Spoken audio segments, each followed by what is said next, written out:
Everybody, Stevie Dollar. 7:15 a.m. on Saturday morning, October. I'll bet you $2. 26th. October 26th. It's only owes me $2. Today I'm doing the messed up support Kassadin. It's not messed up, but my summoner spells are a little bit off. But we're gonna be looking at something here. I didn't even make an item set for this. It's gonna be something like boom shakalaka.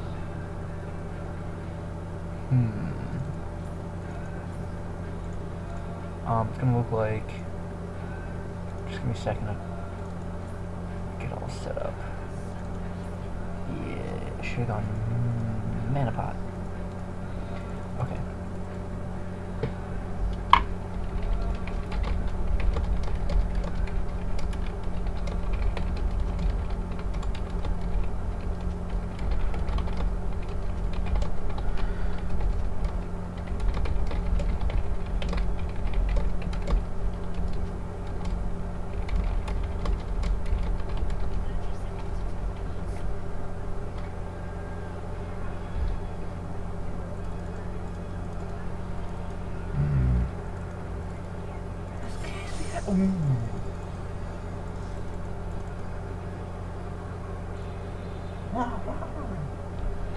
Alright, the build's gonna look like this. You saw the first item.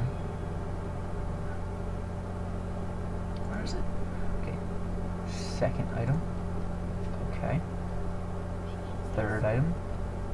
Okay. Fourth item. This was gonna be fifth. This is going to be fifth now instead, and I think this one's going to be sixth.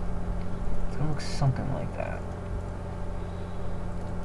We're going to go full armor here. I did want to do Spirit Visage. I really did. But I don't know if, you know? I think it's going to be more helpful to get,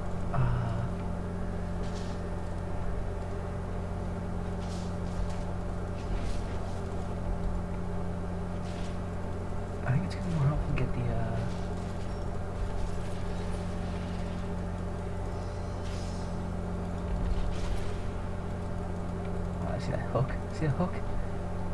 Call it curveball, baby. I'm just gonna put that right out. Get that out there now. What was I saying? Doyle rules, something like that. Oh man, how did it get me already? Oh, and I cast on the wrong guy. Nice. Don't kill me. You won't do it.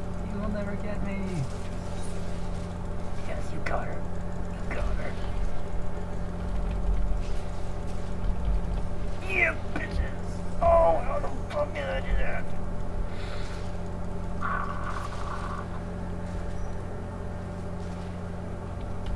Oh, don't attack it, don't attack it, don't attack it, don't attack it, don't attack it, don't attack it, don't attack it, don't attack it, don't attack it, don't attack it. Yes, perfect.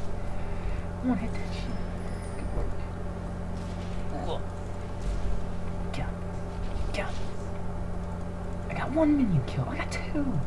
I got two minion kills. Hell yeah, we saw that. Oh yeah. I'm so pumped. Get ready to bail. Get ready to bail. Oh, this is not looking good.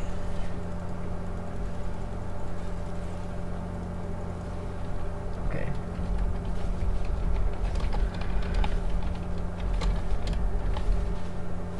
That was so cool. Did anybody see us? Did anybody see that just happen? That was sick. Oh. No, not that one.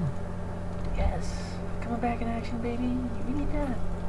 Alright, that's the last health pot. Like a bio game. Basically, for a while, I don't want to be spending too much on.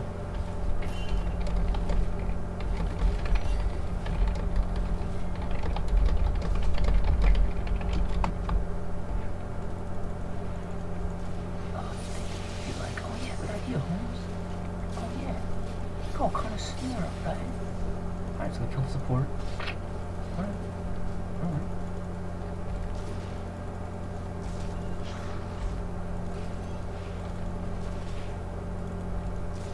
Oh, crap. Way to go, me.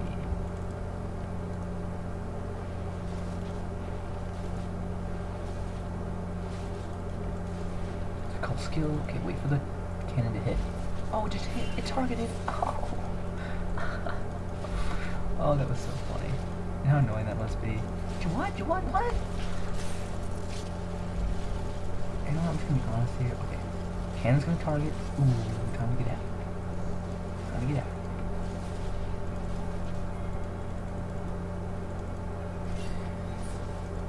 I think homie would be like, oh yeah, good time to get out of here.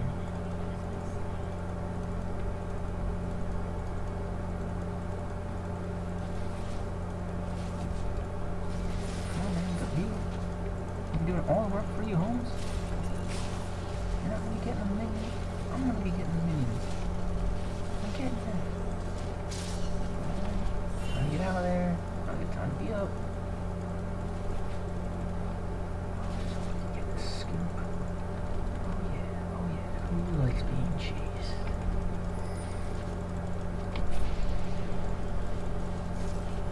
I don't think it looks like that. Man, get the kill. Get the shot. Oh, yeah. Oh, let's heal it up, baby. Be careful, run back. Yeah, oh yeah. I'm bud. I'm Holmes. I'm It's like, huh? You doing what? Oh, yeah, get scared. Oh, come on, deny that. You gotta deny that. Yeah. Oh, see that. Oh, crap. Whatever. No!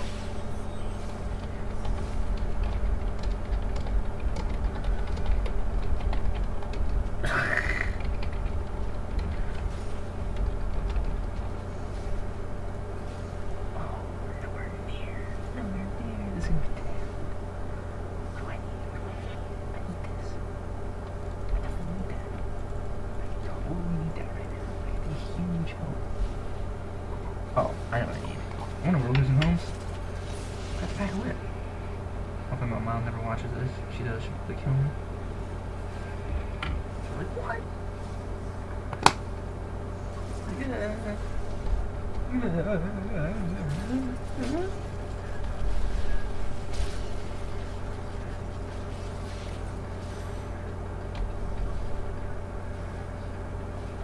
Oh, there it is.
Sorry, I just went totally silent.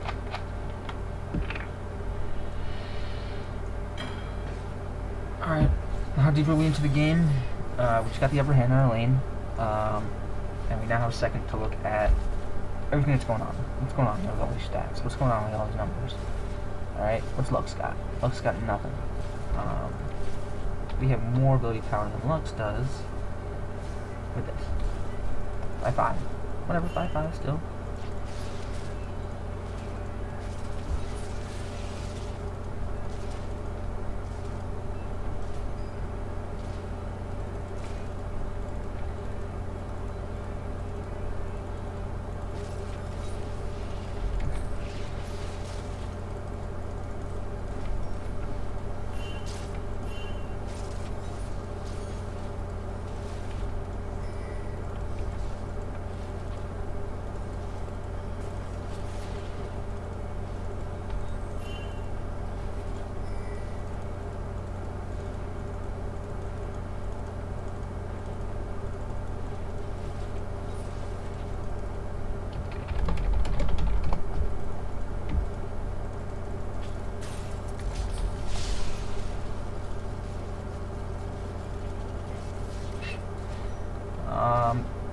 Yeah, I think Kassadin, as a support here, we're going to be going anti-caster build, and considering, you know, how kind of cool it is,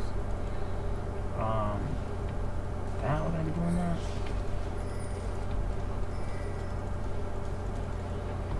It should be pretty cool to see how well this goes. I do want to get a minion kill every now and then, so I don't want to be getting that many.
Graves doesn't actually know it yet. I am pretty good at holding my own, especially in a 2v1 situation. I do know how to utilize the turret and the minions, really be doing that up, to be getting max results here for that. Yeah, it is a great time for Graves to get out of the lane.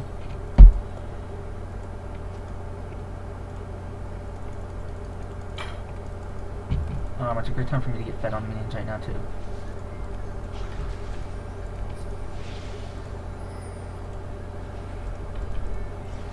And also push the turret while he does work in the other lane. I'm gonna be doing work for this turret, you know.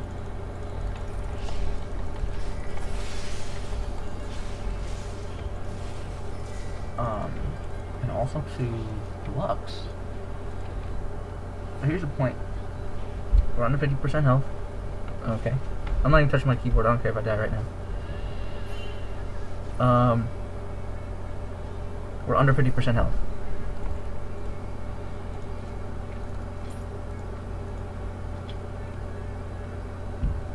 The lane is pushed. By continuing to stay, all that's going to happen is we're going to get rocked. If I had stayed any bit longer, that Warwick was going to come in hot and heavy and just... I got no armor, I got no defense, I got a little spell vamp, but I don't have enough spells, I don't have enough ability power right now, or with my build in general, to be outputting high spell vamp return.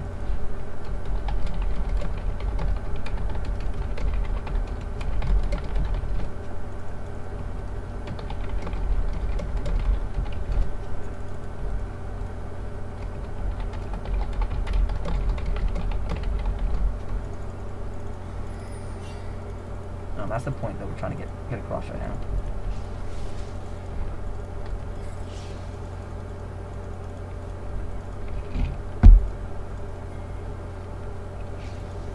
Come on, man.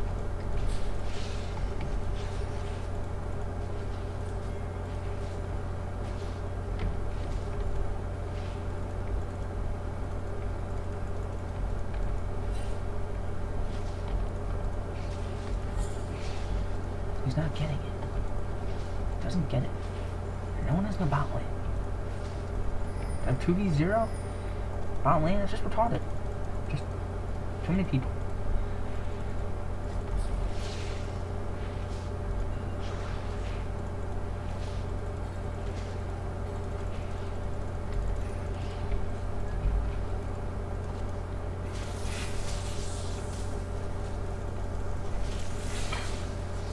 I'm gonna be okay here, actually.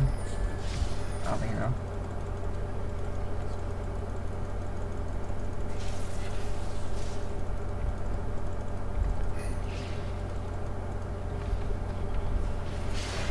Oddly enough. Very odd how I was okay there. I actually knew what was going on. I know what I'm doing.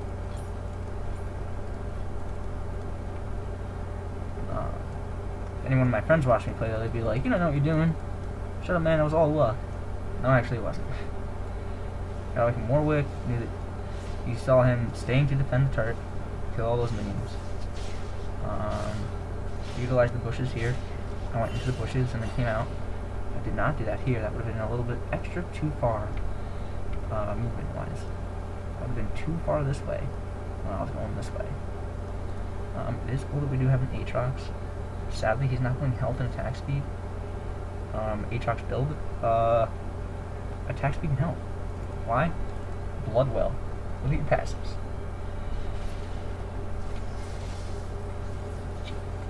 Here goes a Graves gank. Didn't even have to, you know, guess that was going to happen. Just knew it was going to happen.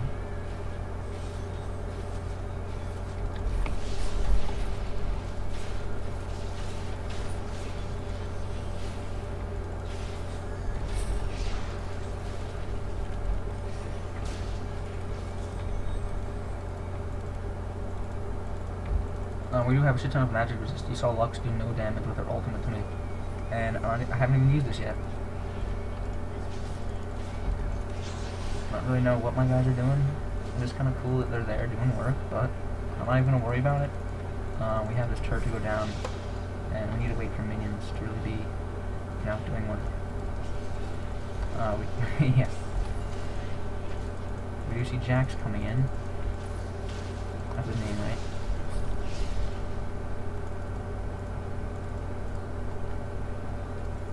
I did just use my crystalline flask for the 60 mana I'm going to be getting back.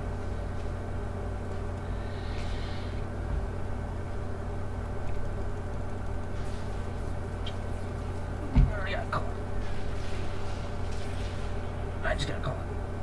I just got really caught.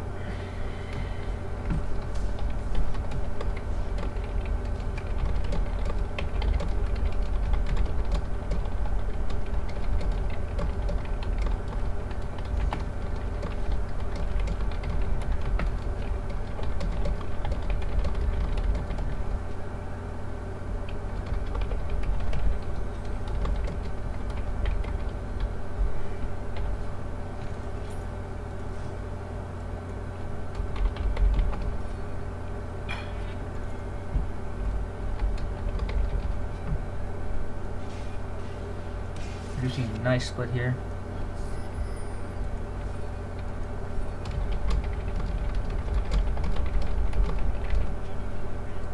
We do know this is above half health. Whatever happens here is an alpha. We do have Graves backing it up. And as you can see, he scoops 3-2 kills. Now is a good time to be going mid. I don't think Graves is going to be able to hold it. Graves has half health. Still has half health. So I'm going to say I think Graves has this. I'm relying on Graves to be doing work here. And I'm going to be relying on this.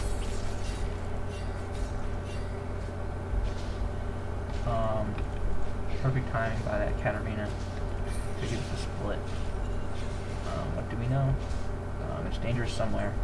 And yes, as you see, but bam, 2 guys right there looking for Cat. Cat was pretty far.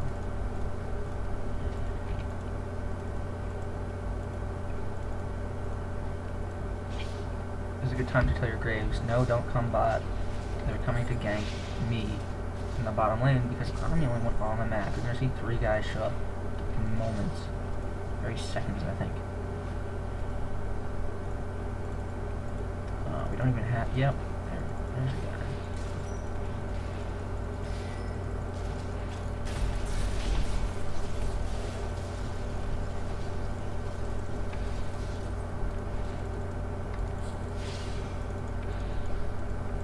Where's Graves? Graves is getting double teamed.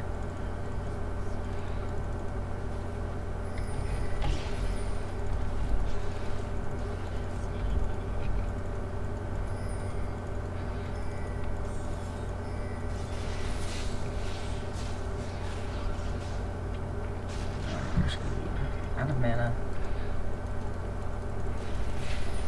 Oh, we gotta be right off trucks.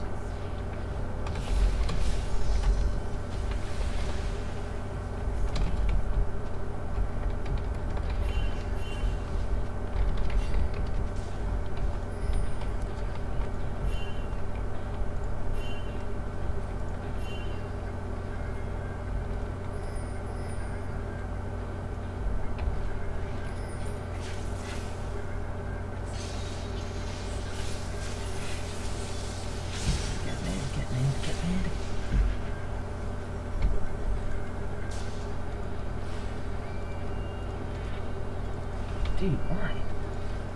I say to not move the camera on revive.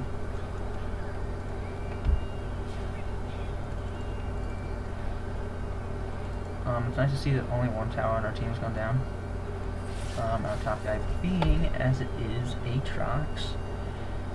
Aatrox is doing a dumb build. Why are you Aatrox and not building health? Health and attack speed? Let's see, every time you cast, you get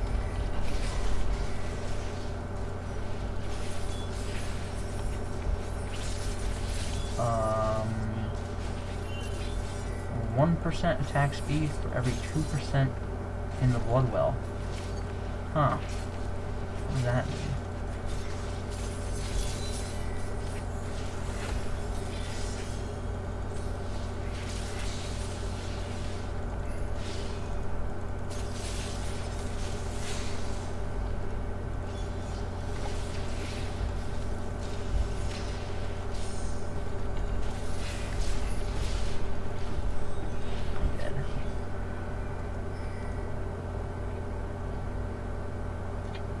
I wish it would show what freaking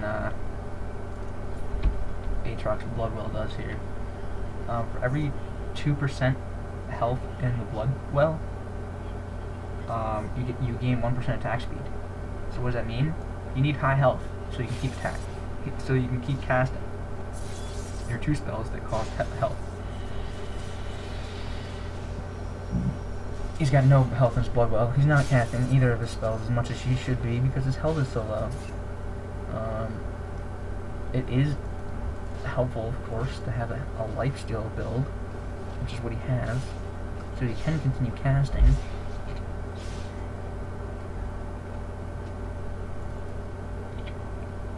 So, of course, Aatrox lifesteal builds are okay. I don't like him though. I don't like him at all. I think it's stupid. I think,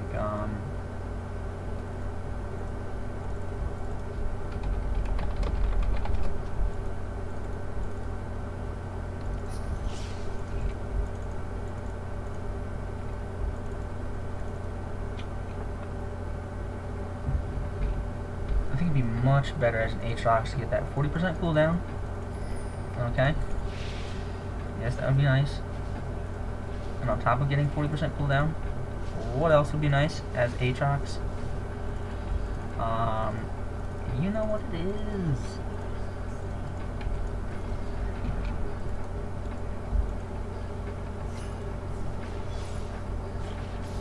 because you do need to fill your blood well up. Health. You need health as Aatrox.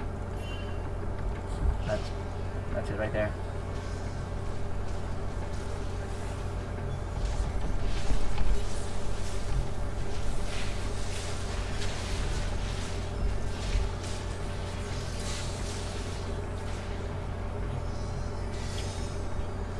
I didn't even get...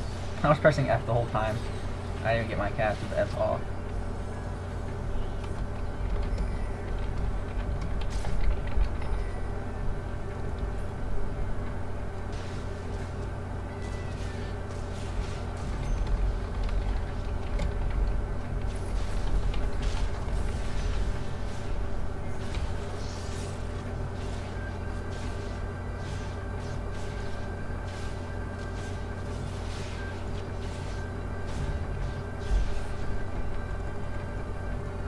As we did see there, Aatrox lifesteal build, pretty cool. Sadly, we didn't even get to get into like our build here. I really wanted to show like magic resist and cooldown reduction. Kind of sad we didn't get to see it. You know, be full. If this didn't record somehow, I'm gonna be mad. Alright, anyways.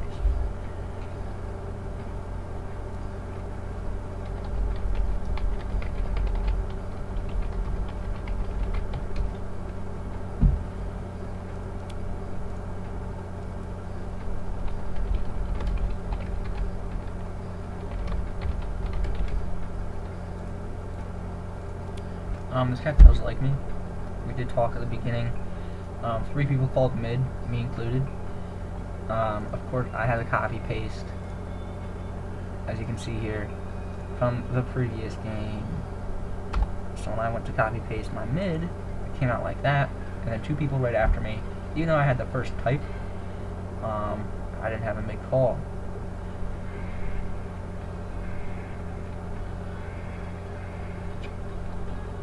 Kassadin Support, what should we be doing? You saw the smite work a few times, and smite was good when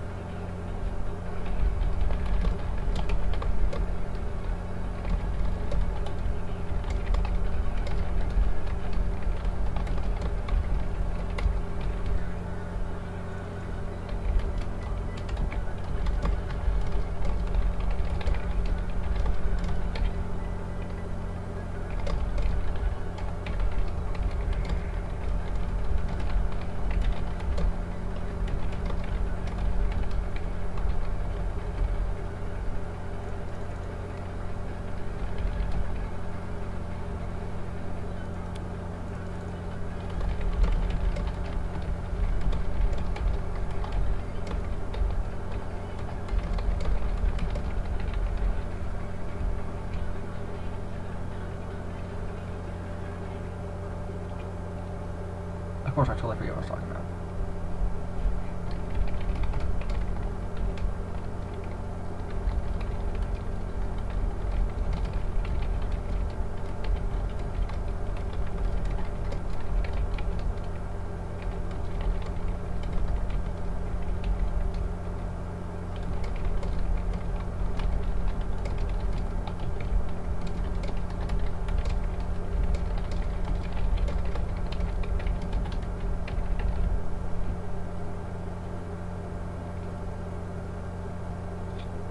Okay, here we go, the breakdown.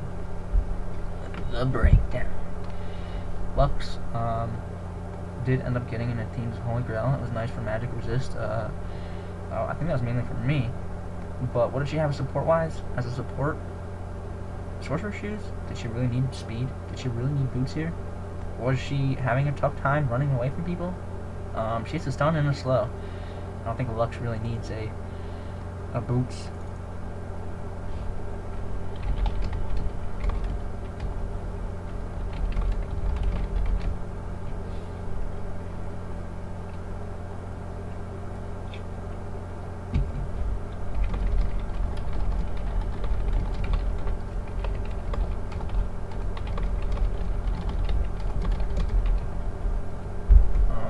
So I think this was stupid here.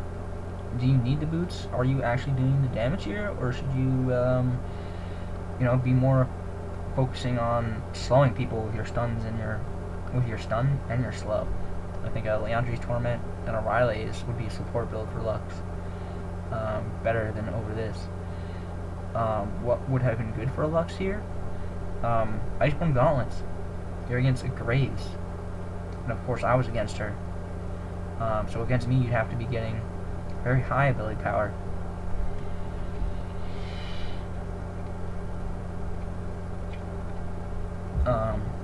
In this game, as a support, I built this for first. This is my throw off item. This will throw you off.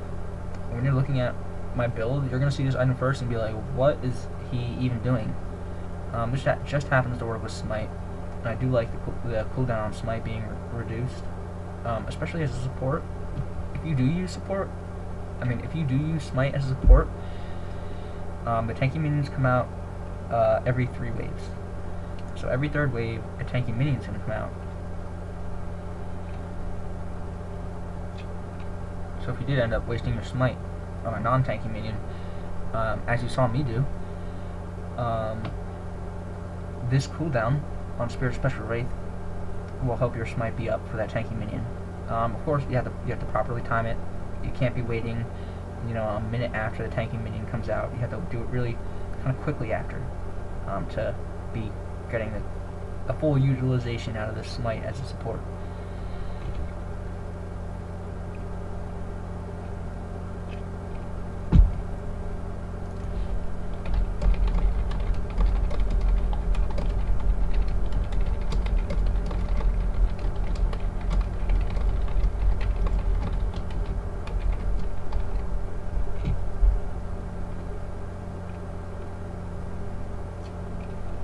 So as you see here, I was building Wit's End. This is going to be helpful, even though Jinx, you can see, is a damage. We're going to be relying on her spells with my magic resist build, not doing high damage.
More breakdown. More breakdown. More breakdown!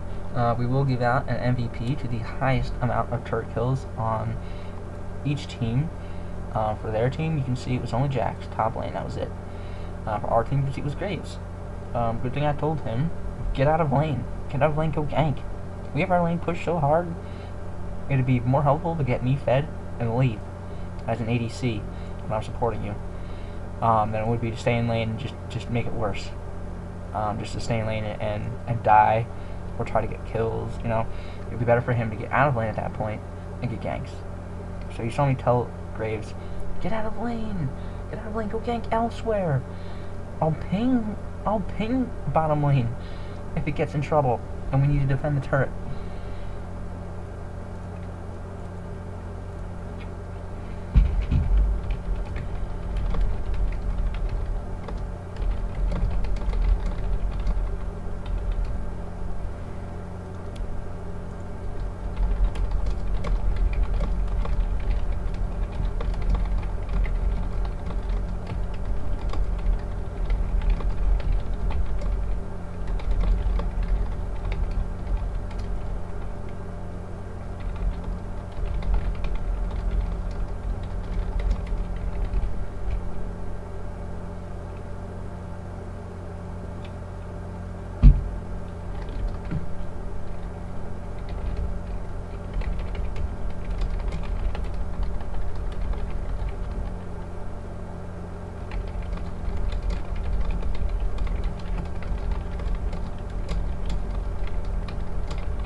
Happened in that game.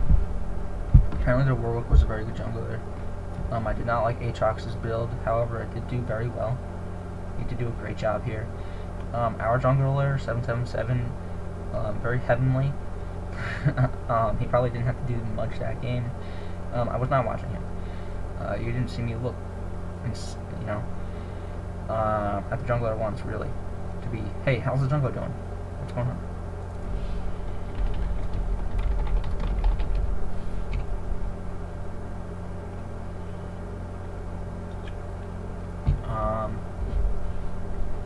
This build is kind of okay. Does she have lifesteal or spell vamp? No. So what's this for, really? I'm guessing the magic resist and the cooldown. Not the smartest of things. You can see she is going Tiamat, right? Isn't that what this is? I can't remember. I'm sorry. I have no idea. Maybe it's this item. I forget. Anyways.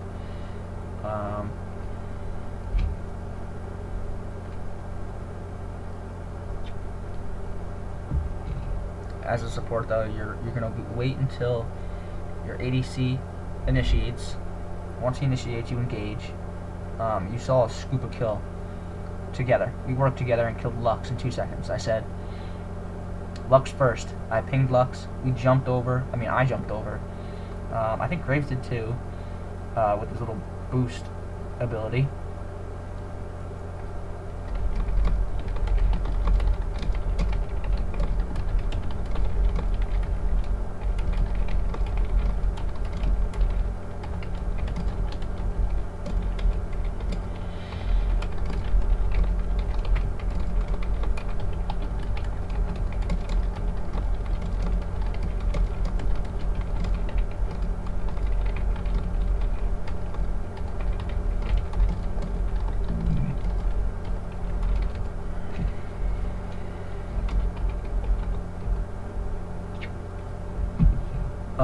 But what I'm saying is that I worked with Graves.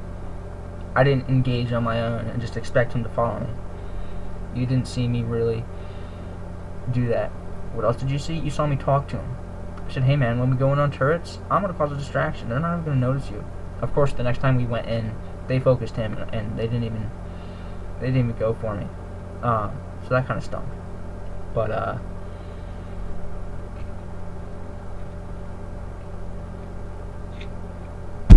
you know, you want to be talking with your ADC as a support. You want to let him know the plan. If he doesn't know the plan, odds are you're not going to do too well together. And then you saw, once we did kill the turret, the lane was pushed. There was no reason Graves had to be there. None of the other turrets, none of the other first turrets on the enemy team were down.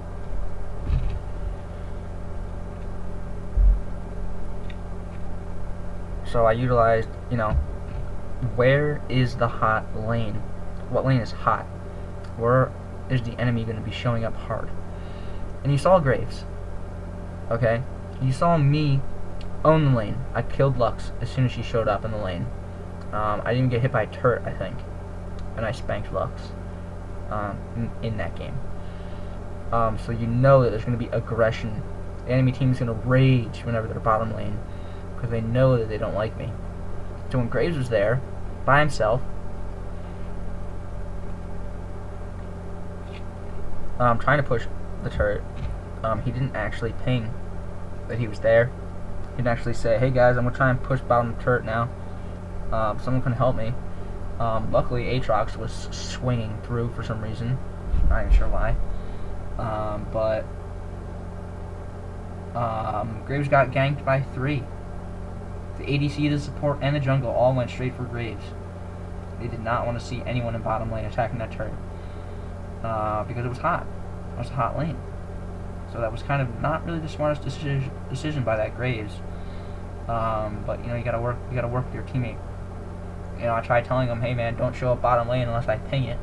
You know, I tried saying that, and the next time after I said that, really, was that instance where he got ganked by 3.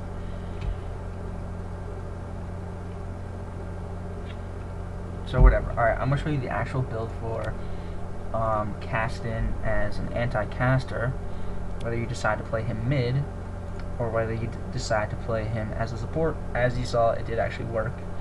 I did not know. That was my first time just trying it. I decided to record my first time just because. It just happened to work. This is what we're going to call our throw-off item.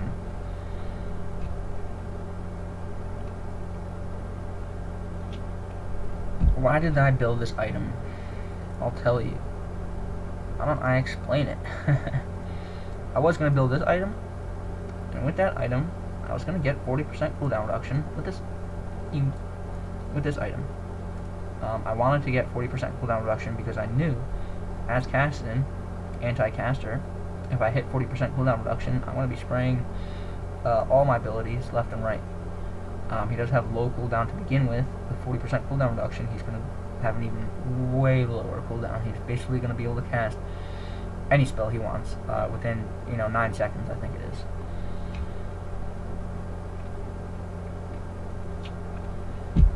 So here's what happens. I have 6% here with the 2, which is the rune page I used that last game. 5.56 plus 0.56, I mean. is 6.12, and that's 6%, with our masteries here being 4%. That's 10% at level 18.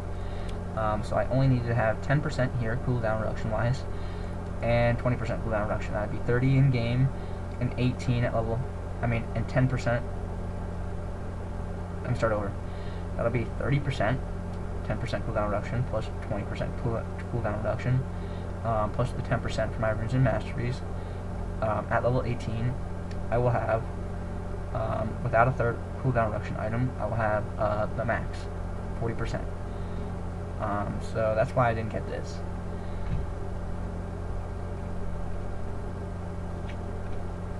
What I actually wanted to do was get this, because this has the extra healing by 20%, and on a spell vamp, that would be pretty nice. But when I had to decide between Spirit Visage and Athene's and Holy Grail, I decided to go for Athene's Holy Grail. Even though it has less magic resist, it actually gives me ability power, which I didn't have, and which you'll see soon I will not have a lot of with this build. I'll get everything out here first, and then I'll put it in the correct order.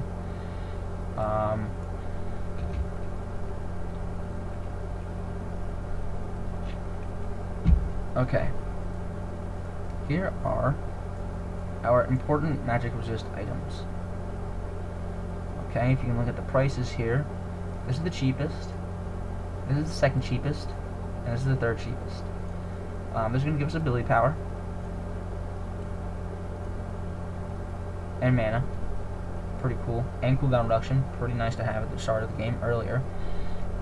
If we did not have 10% in our masteries and runes of cooldown reduction, we would put that in between somewhere, and of course this at the end of the game to just increase our ability power as well.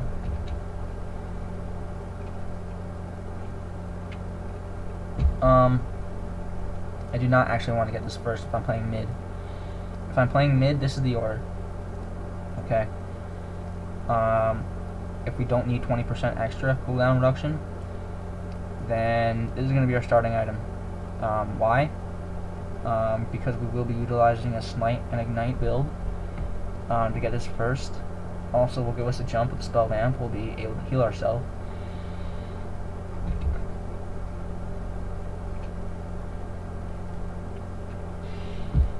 I also think that, considering that we are going to have high magic resist against a mid versus mid, considering that we should expect the enemy mid to build ability power, we will take less damage from all their abilities from this build. I don't actually know the end output number, but because we will be taking less damage, when we do spell damage, it will be nice to have spell vamp.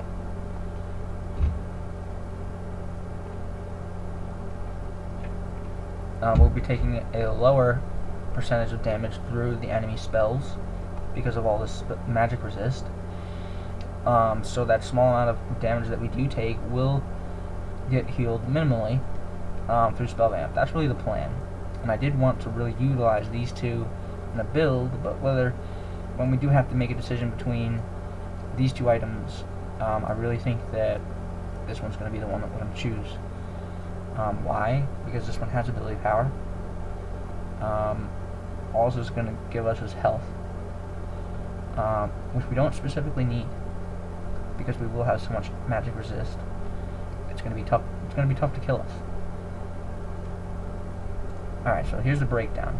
Once we do have 100 ability power, a little bit of spell vamp, and 30% cooldown reduction, at this time, when we do get these two items combined, let's say we'll be level 10. It's safe to say that we can hit these two near or around that level.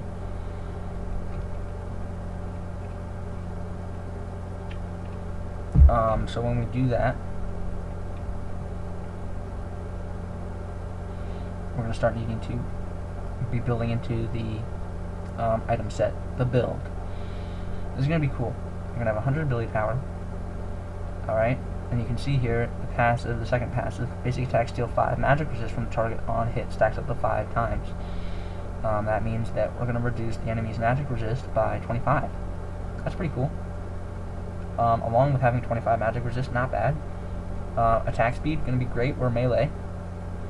Not only that, but we also deal bonus 42 damage.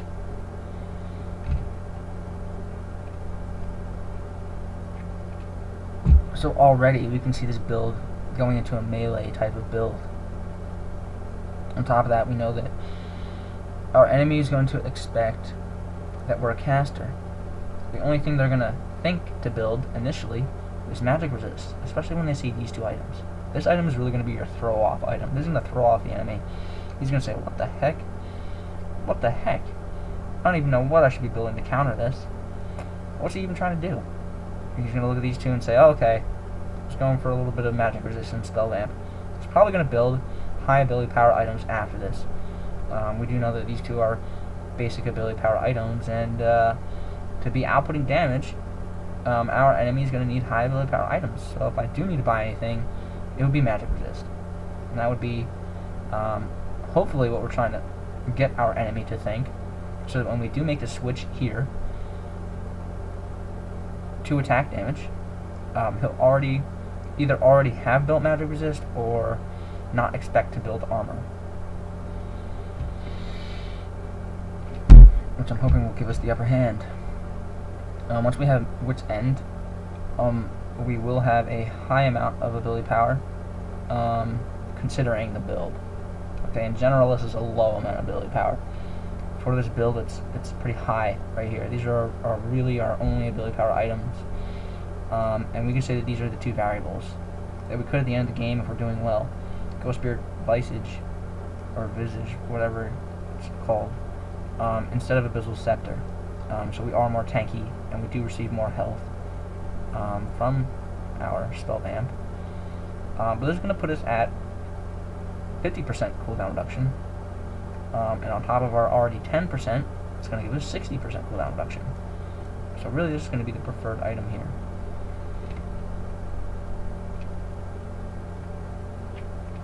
Next, after we get Wit's End, I do have Maw of Malmortius. Maw of Malmortius. Next, we will buy Hex Drinker first, and then of course this after. Hex Drinker is pretty nice. Lifeline passive. That's pretty cool. Not only are we going to be pretty high magic resist once we get to here, 25 magic resist plus 25 magic resist plus 40 magic resist is going to be 90 magic resist. Let's assume that our enemy has two items at this point, a Rabadon's and an Archangel Staff. They'll have near 300 ability power with that, and 100 of that will be magic resisted. On top of that, we do have Kassadin's passive. Pretty cool. 15% reduced magic damage.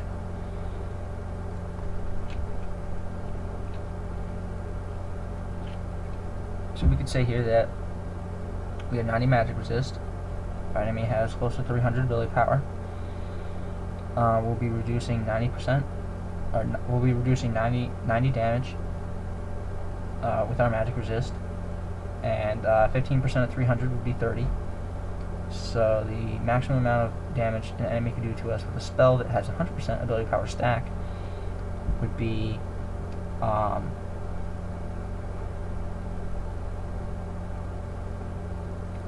210 minus 30. 180. So we're doing pretty solid. We have all that. We have spell vamp. We have 100 ability power. So we're going to be doing out some nice healing through our damage. We're going to be doing great with our auto attacks right now. Our auto attacks is going to be getting us the kills. 42% attack speed, 42 bonus magic damage. That's going to be pretty sick, especially with another blade. And then once we get Hex Drinker, Lifeline, I'm sure you can read that. Grants a shield, 250 magic damage for 5 seconds.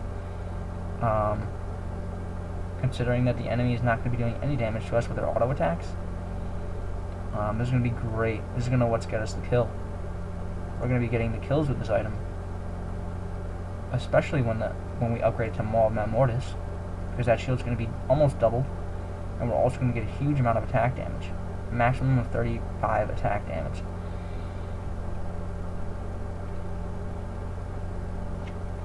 With Maul of Mortis' passive. Grants +1 attack damage for every 2% of missing health, up to a maximum of 35 damage. What do we rely on Kassadin? Sticking it out in those 1v1s when we get caught in an engage and we're fighting to the death. And this is really going to be our item for that. And then once that happens, we're going to start building this. And I would suggest building this first if your enemy has a lot of stuns. So if you're playing against a Lux in lane, get this first. Playing against a Lissandra, get this first. Okay, get this second. We need this active and magic resist. If you're not playing against a stunner or slower, get this first. This is going to be great if you're not playing against a stunner or slower to get you those kills. You're going to be scooping kills left and right with this. As soon as you blink on top of a guy, it's going to be blink 3 hits, and he's going to be dead.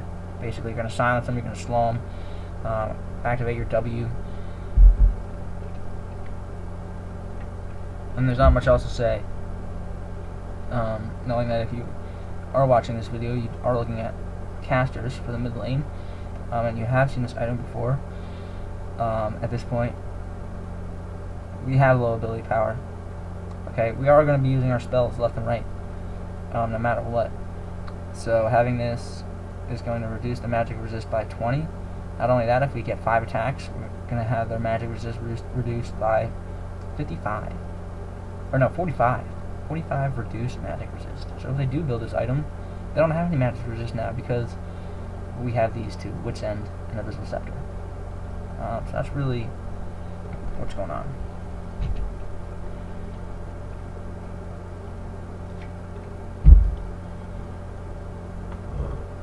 Oh, excuse me.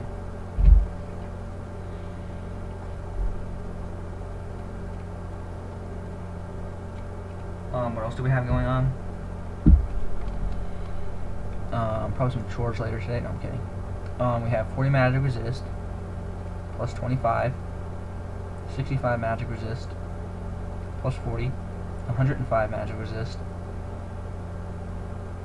plus 45, 150 magic resist, plus 45, 195 magic resist, which could be potentially higher. 195 plus 55 could be close to 240.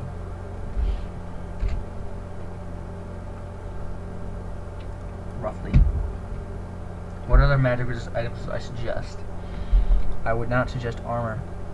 I would not suggest armor because we are expecting our enemy to have in lane high ability power, and we're really going to be needing to focus denying that champion, that enemy, any type of kills in general, and really only focus on that champion. So we will not be looking at armor items. We will not be saying that we're going to get ganked from every other person on the team, that sort of thing. So I would not suggest armor. Any of these items, Guardian Angel, Locket of the Iron Solari, I would not suggest. I would suggest this. If you're not going to get Athene's Holy Grail, let's do it like this.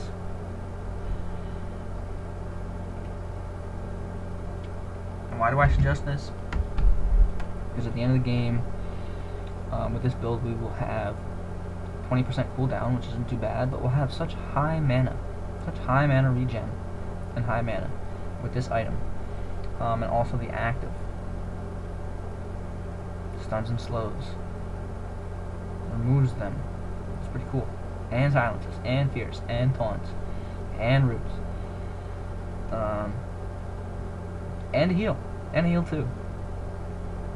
Okay, this would be a pretty solid item.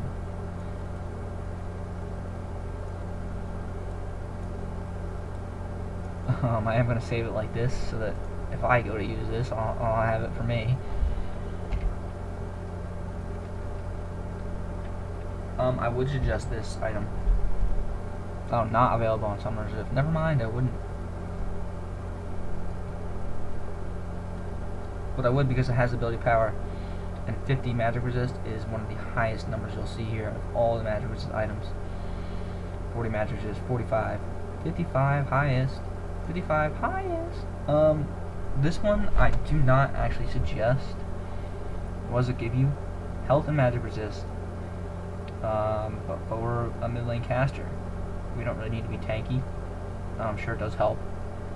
Sure that active passive is going to be pretty helpful. It's actually not an active, it's just a passive, sorry. Sure it would be nice to see this on you. It does cost a lot, it doesn't give that much other than magic resist and health. I would not suggest getting this in this type of build. I just don't think it's going to be successful.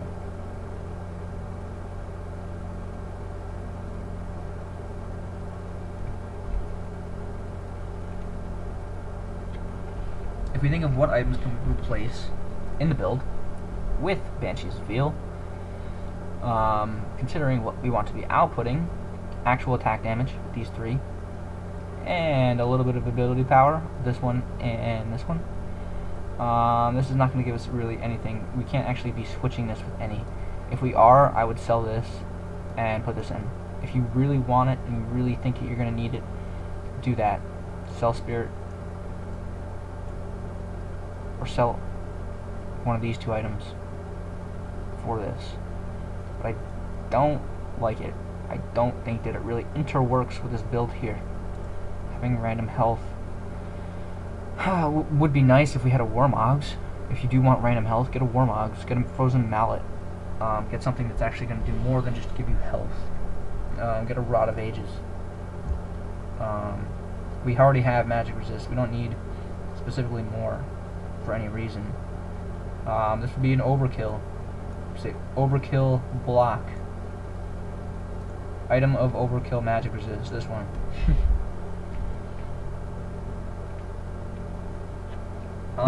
But if you are playing a game and you don't have any magic resist, what's a great item? This one. If you need it, if you need magic resist and you don't have any other magic resist items, including a Visible Scepter, you don't have, this would be great. But we're not saying that. We're saying that this is the build and you want to be working with interworking with your build here. So we need attack speed, magic resist, and since we are caster, we need some ability power, just a little bit. So we can't be getting rid of Athene's and Holy Grail or Visible Scepter for Banshee's Veil. We could potentially, because this only has 40 ability power, it's very low. We could potentially get rid of this for Banshee's Veil if we needed it. But that spell vamp, we're going to be hoping to keep us alive in a 1v1. If you're playing a game and there are all-out brawls, just 5v5s left and right, sure, that health is going to help. That passive spell shield is going to help. Maybe get it in that situation. And that's it, really. I don't suggest this because it's not really interworking with anything else. This would be nice for... Twin Shadows would be nice for this build because it slows. And we're relying on slowed people. Once an opponent is slowed already with Frozen Mallet and this active, casting the next spell on them will do increased magic damage with this. That would be cool. That does work. It doesn't work for this build. We're not getting any interworkings out of that.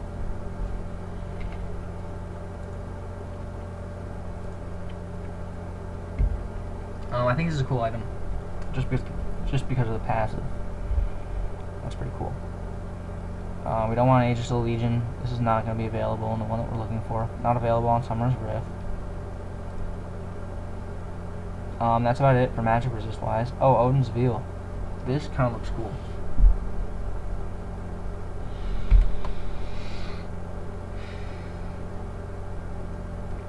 If you want Odin's Veil, you like this item, you think it's cool, swap it for Abyssal Scepter. Why? Because at this point, last item here, what are we looking for our last item? More damage.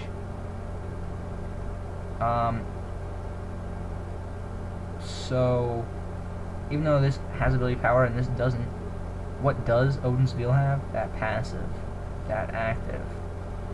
So we are still doing damage. It's on a 90-second cooldown, but we also get more tanky and we get more mana. So more tanky and more mana both. That's okay. We can deal with that. And plus 50 magic resist is high. And this is cheap. This is a cheap item. I'm tired.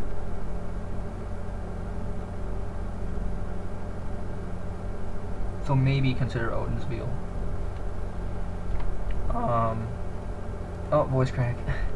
I do want to say this is going to be what you want to look for.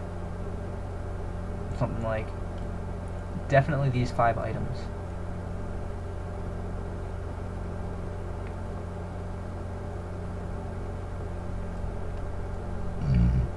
I think a Guardian Angel would be cool.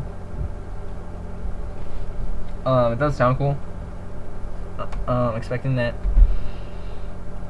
1v1 versus our opponent in the mid lane, we're kicking butt.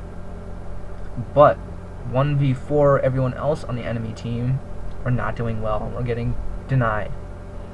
I think Guardian Angel at that point would be a good item to get because of the armor, and when we do die, we come back to life.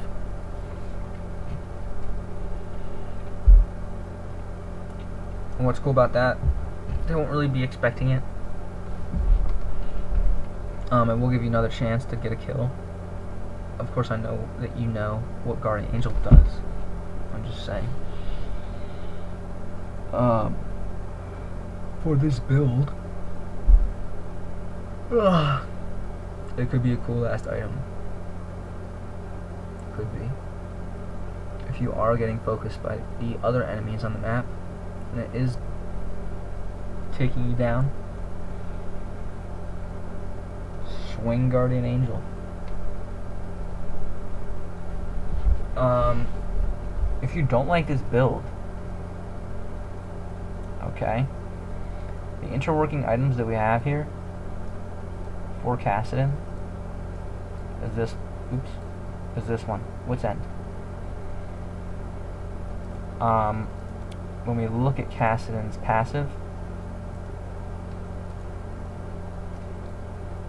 bonus attack speed. So we're gonna have high attack speed whenever we get Kassadin. With this item, it's gonna be pretty nice attack speed.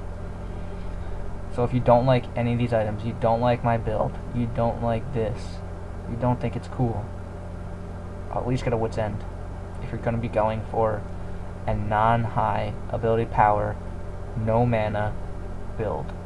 If you're not going to be building caster on Kassadin,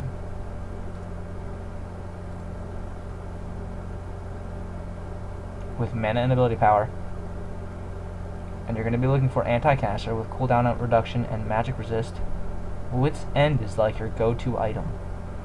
It should be your first item if you're going to be doing that build.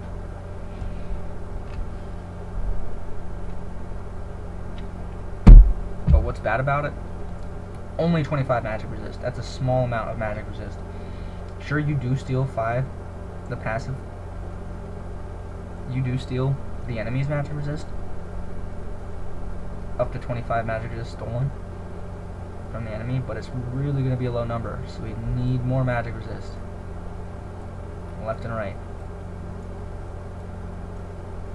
Alright, that's about as much as I can talk about this build here. Without boring you guys to death. I don't think any of these items I'm ever going to use. What do we look for? Cooldown reduction and magic resist. That's going to be our go-to first. What are we going to be looking for? Sadly, the only items that have that are these 3. And which one is for a caster? This one.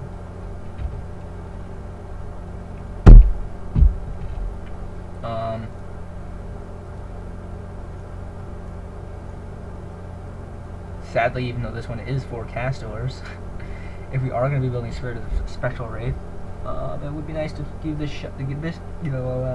give this a shot, to give these two items a shot. It'll give us more health regen, and it'll increase our spell vamp healing.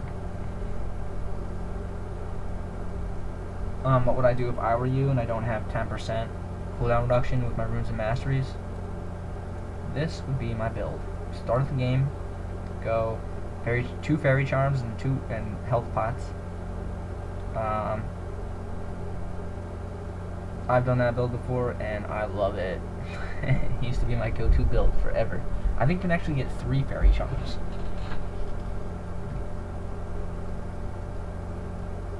That's a lie. I don't think you can. What's 360 plus 180? 460? Nah, it's not gonna work. You can only get 2, and it works. It is a good start. It is amazing. Why is it a good start? You can stay in your lane for so long if you don't take health. If you don't take too much damage. Considering that 2 of these is going to be 360, and you're going to be able to have 115. So close to 3 potions of health.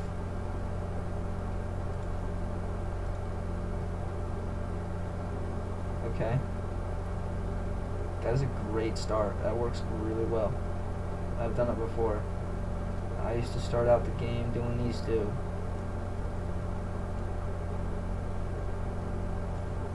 Okay. That's 1, 2, 3 fairy charms.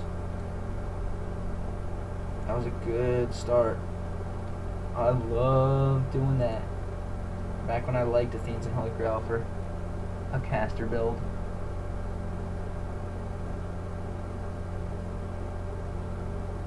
Which I don't like anymore. I don't like this on cast anymore, unless we're going to be building the anti-caster. Then I like it. Alright, I think that's all I can talk about. I think if I talk anymore, I'm going to bore you guys to death. And you're never going to want to come back to my channel because I talk too much. Why do we see no boots here? Because a lot of people ask me this. When do you need to buy boots? Do you not know that Lux has a stun and a slow that are both skill shots? Do you not see that giant red line before her ult goes off? Alright? They're both skill shots. If you're standing right next to her, yeah, sure. You're going to get hit by it. But if you're not, are you going to be able to see it? Are you going to know, just because you're a good player, when she's about to cast on you? When you're in range and she runs towards you? Are you going to know to dodge? Yeah. Do you need boots to get out of the way? No. No, you do not. Are you a smart player? Then you don't need boots to get out of the way. Are you a dumb player and you're new at this? Okay. Maybe you need boots. But you don't specifically need boots of speed.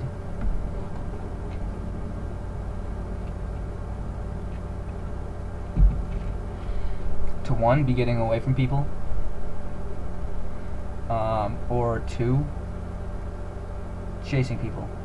You don't need the boost of speed. Why? Because it's going to be easy. You're going to be able to see easily on the map. Oh, are 3 guys missing in top and bottom lane? And I'm the only one in a lane? Pushing? Oh, okay. It's a good time to run away now. Do you need to have boots to run away when people aren't even there? No. Do you need boots then? Nope.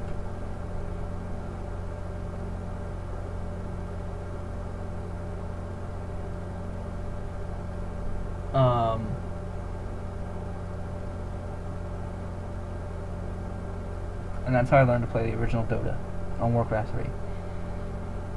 It was taught to me that you buy boots when you need them. You don't buy boots if you don't. And why is that? Let's see here.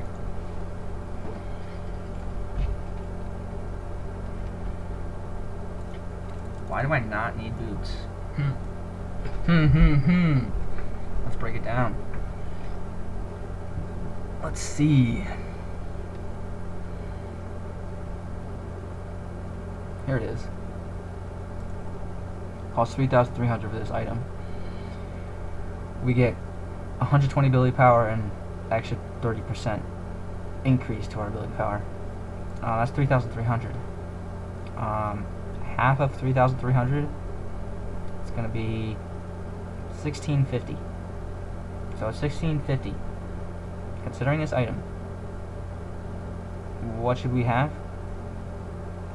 80 ability power, and we should be able to increase our ability power by 30%. So what do I mean by that? We should have 80. Excuse me. We should have at least 60 ability power, and we should have at least an item that does something else. We should have at least something else.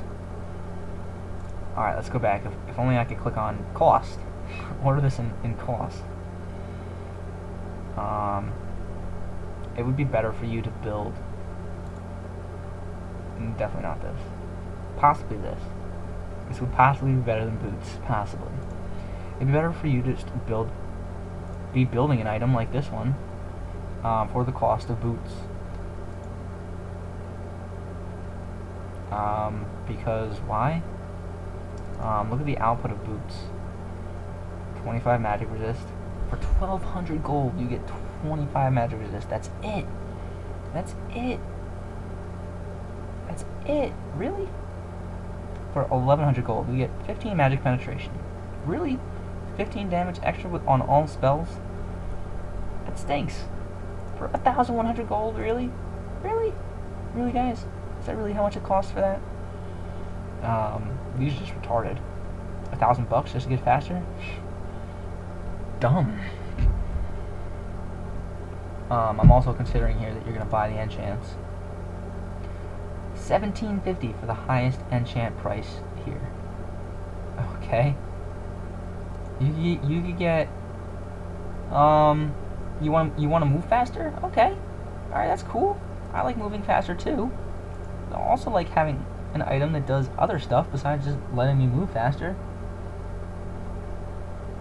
Where is it? I can't find it now. Twin Shadows, where are you? 6% move speed. Alright, cool. That's the cheap item that gets me moving faster. And it has other stuff. It only costs 200 to 300 more than boots. This would be a better save than boots. I hate boots. I hate people who buy boots. I hate people who rely on boots.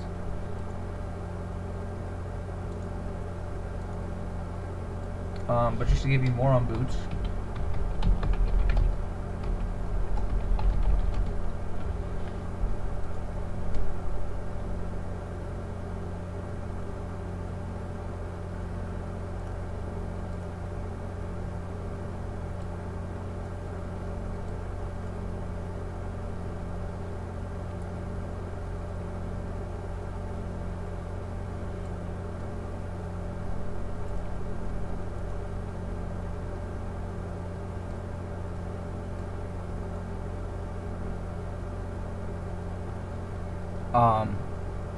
In this situation that we have low attack damage, no attack damage, just these items here, okay, and they both have attack speed. In this situation,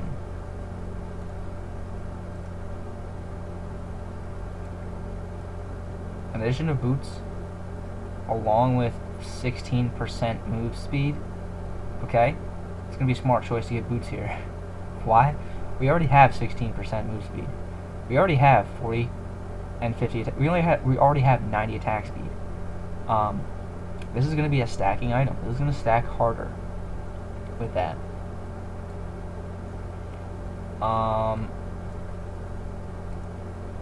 Why is that cool? Why does that work here, not in other situations? Well, we have low attack damage. Alright. We're going to need to rely on our attack speed to get us the kill here. This is the build I want to try in Aatrox.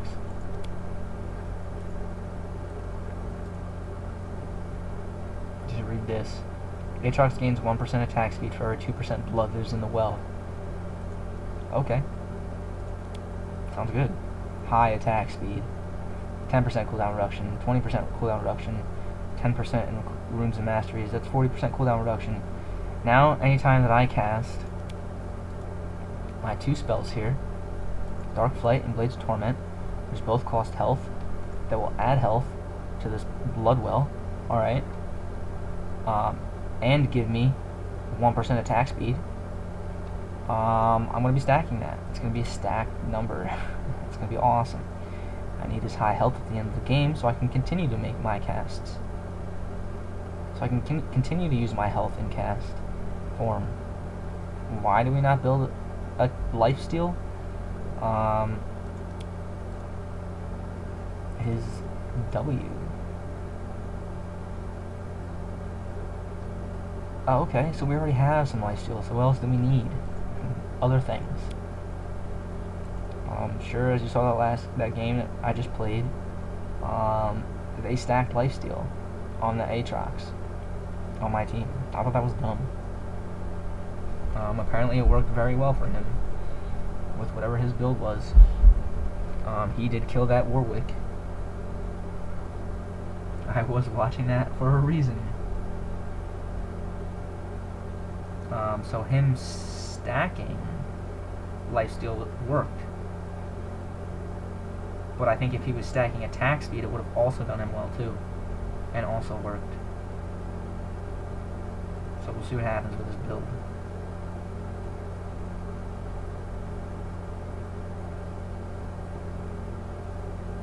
But in most cases, boots of speed, to finish my chat here, boots of speed in most cases will be a waste of an item. Oftentimes people start to get denied and they start to do poorly. And they think, oh crap, I have low gold. What should I buy? Oh, I should buy boots of speed. That'll help me get ahead. No, it won't, because when your enemy has Rabadon's death cap and you don't have a Rabadon's and you just buy boots of speed for 15 magic trunk penetration, you're still under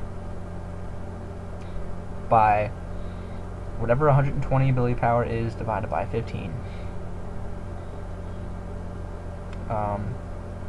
Let's just say you're going to be 10 times under his ability power. If he gets his first item, Rabadon's Death Cap, and you get your first item, Boots of Speed, with Sorcerers, or Sorcerer's Boots of Speed, Sorcerers, you're going to be under by 10 times the output. Is Boots of Speed going to be your best item in that situation? No. No, it's not.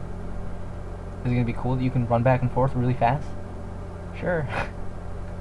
No, actually, it's not. Alright? Get Boots of Speed when you need them. Are you getting chased down? Are you having a hard time running? Are you getting outnumbered 3 to 1?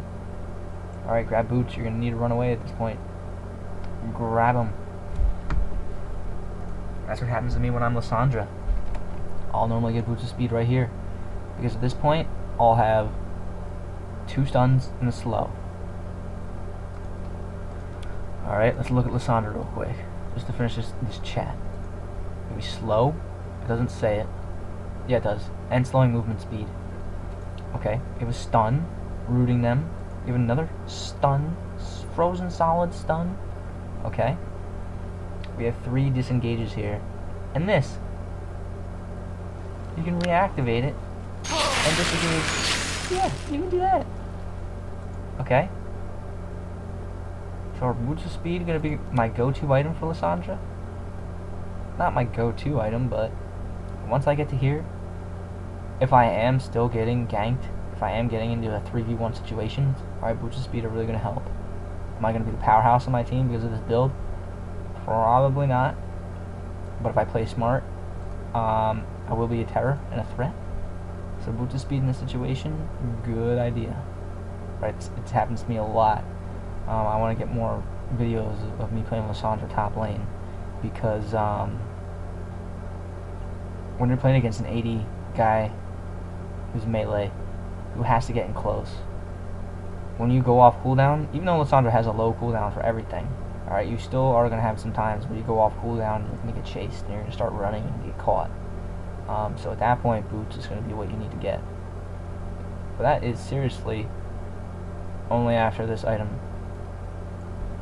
Only when I buy this item already do I see the need to buy boots. In my previous experiences in gameplay as Lissandra when I utilize this build. Why do I have this up here?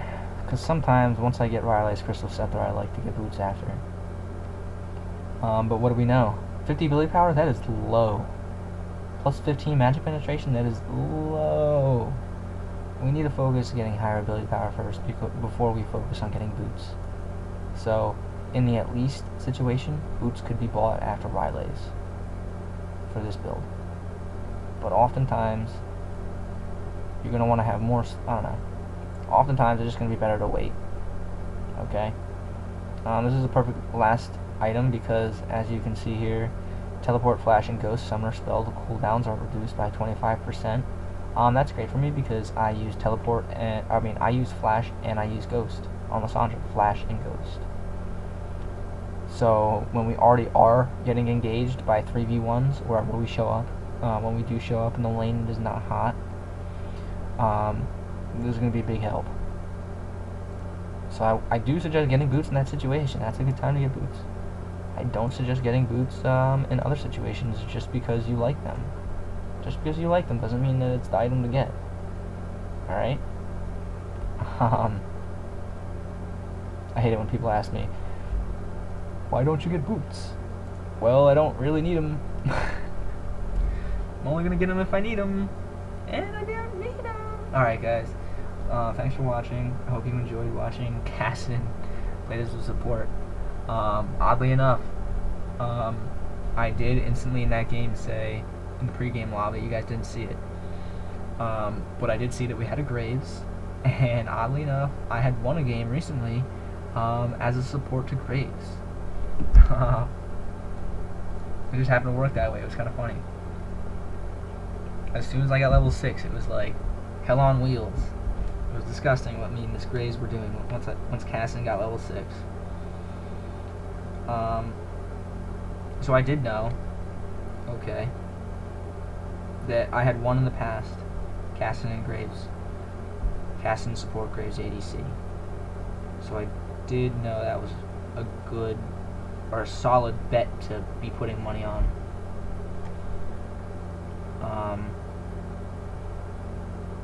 So yeah, you saw it work. It was pretty cool. It was fun too. Sadly, that Graves was a little bit slow. A little bit slow. Why would you show up in lane when I'm holding the lane? When I'm not in the lane? The answer to that question should be because I want to get ganked. And of course, it happens to me all the time where I right-click on my minimap and I say, "Go here, Kassadin." And while I'm typing, somehow I hit S. And that makes my character stop and stand in place. And when I'm typing to my teammates, I don't realize that I'm standing in place when I thought I would be still moving. So sadly, Graves did die because I was trying to type to a teammate and I did stop and I was in place. But still, I think it would have been smarter for him to wait until I had showed up in lane. Why do I say this? If you watch the minimap, and there's something called Fog of War, when the minimap is dark, you can't see who's where. When you have vision of that place via an ally or minions,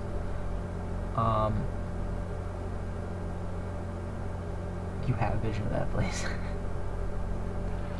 But what I'm trying to say is, if you have vision of all the lanes, and you look on your minimap, what happens? There's nobody top, there's nobody mid. Nobody's on the map for the enemy. What does that mean?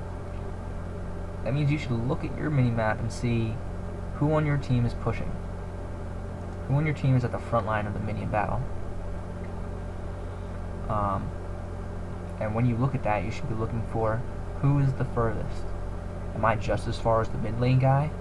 Okay, then there's a 50% chance that I'm going to get ganked, or that my mid lane guy is going to get ganked. Alright, then you got to be cautious. So I don't think that Graves was really looking. It's easy to tell. You just look at the minimap. There's nobody else in their lanes for the enemy team, and you're the furthest guy pushing a turret. What is the enemy team's priority? Defending turrets. You're the only one pushing a turret? Alright.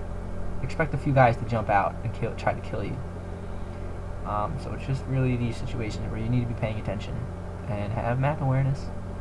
So that's my final tip of the day, or morning, as it is 8:50 a.m. Oh yeah, on a Saturday. What's going on? Just playing leagues. I hope you enjoyed this video. I hope you learned something about Kassadin, and enjoyed to see that I'm not just a troll jerk who's going to be playing and winning all the time with this build, no matter what. That I am looking at different type of interworkings and how things will be played. With my favorite player, my favorite champion, I mean, and also, as you can see, with other champions. I don't even know what to do on Thresh anymore. This build was... I don't know why I'm talking about this. This build was focused around his W stacking, his W ability stacking with attack damage, which his Q, his E, and his R had increased damage through ability power items. His W had increased shielding with attack damage items. So this was a nice build for Thresh when that was still going on. I haven't really had time to really be, switching the build here. What I would want to say on Thresh to do is something like this.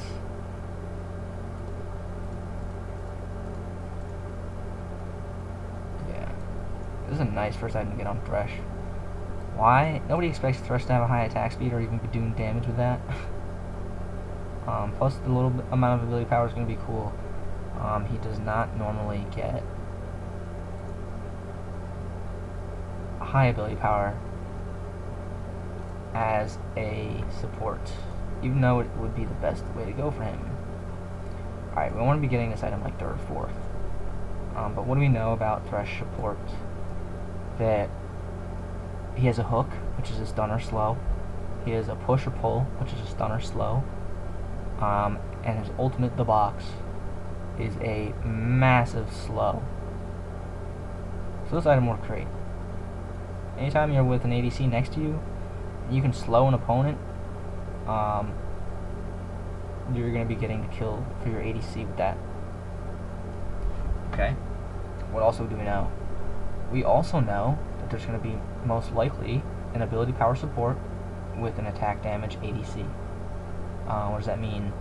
Most of your health is not going to be focused down by the support.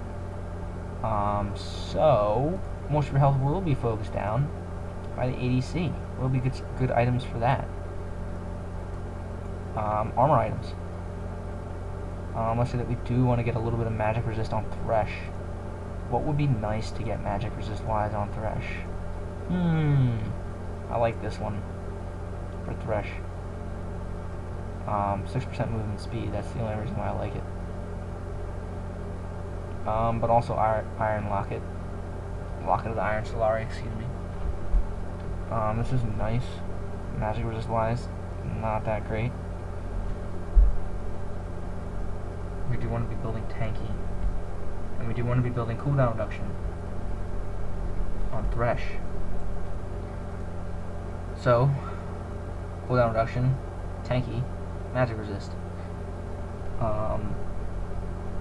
Most times the enemy support is not going to be killing you when you're Thresh, but sometimes you could get focused down by an enemy support when you do play Thresh. So magic resist would be the way to go. So what do I suggest as Thresh?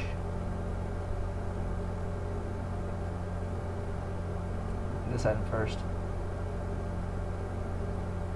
Something like this.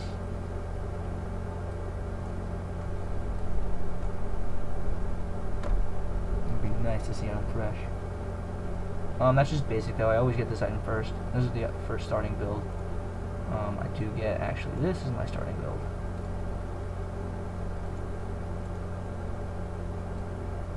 I do have clarity and clairvoyance. So what's that mean?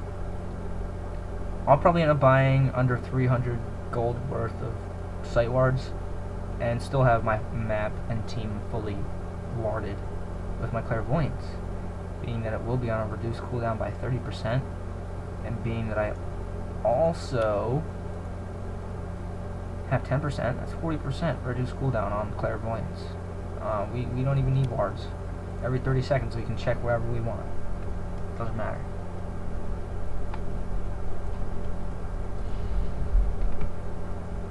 I don't like Sightstone. I think it's stupid. Do you really need to waste 1,400 gold on an item that has just wards and health? Okay. If that's what you and your ADC talked about, and your 15 gold waste right here, might be helpful. Did you and your ADC talk about that? No? Okay, then maybe you only need 5 or 6 wards throughout the whole game. Okay?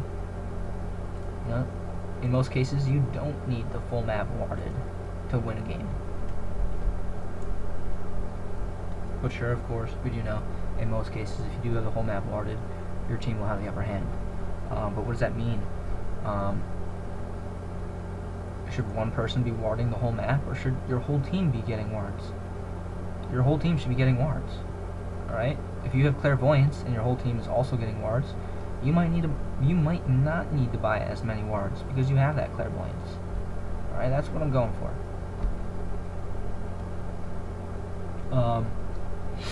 If Thresh does have a full 40% cooldown build, his lantern will be on a 9-second cooldown.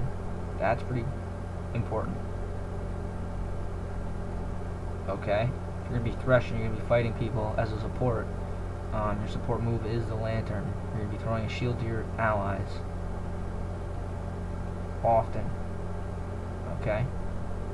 So I'm going to look at something like this. 1, 2, 3 for Thresh. Because it's 10%, it says 20. Armor, needed. Magic resist, needed. Health, health.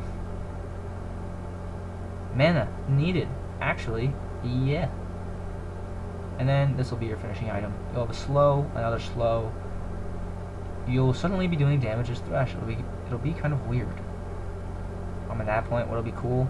Increased attack speed. We could actually throw in anything else that has. Ooh, Zephyr. Zephyr would be nice. But let's actually look at attack speed. You know what would be nice? To have one of these. When we do fight. In a full all-out battle. Not bottle. Attack speed and ability power. What's bad about this item? 2,600. What's good about this one? 200 gold cheaper. Okay. Okay. We could say either of these two would be a nice. Would be nice to get. Even this. Health, mana, movement speed. Alright, we don't have any boots here. It would be nice as a Thresh to get boots. But again, isn't needed. It really isn't. I'm just gonna be serious.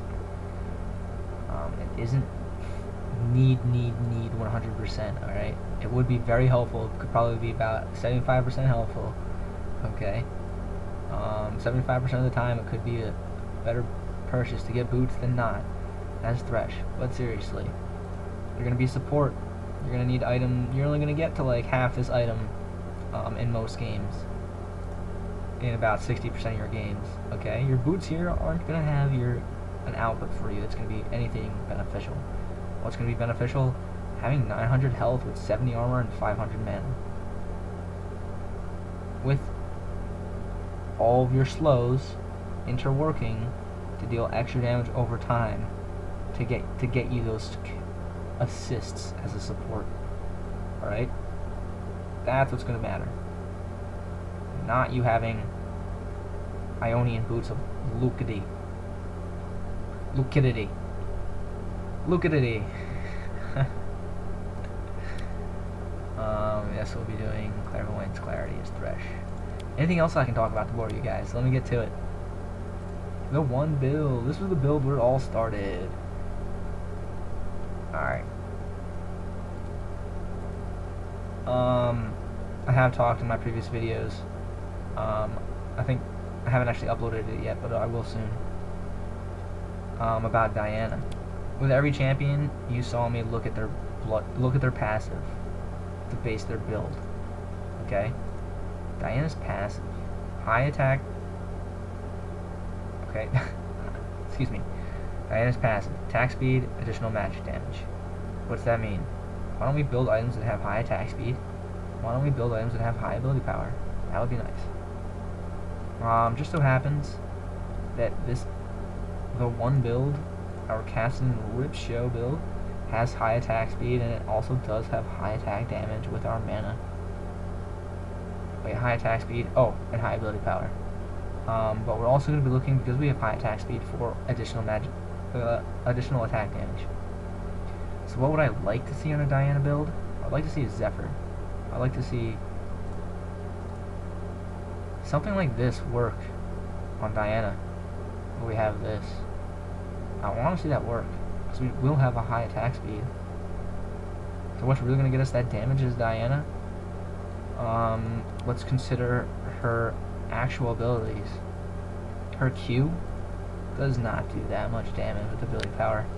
If you're relying on your Q to do damage like Diana, something is going down. This is nice. It is working with ability power. It does give you a barrier. And it gives you another barrier when it's defenseless. And this is pretty cool too. But to say that 100% of the time we're going to land our Q and then be able to ult on top of that person 100% of the time. Alright, so you see what I'm saying here?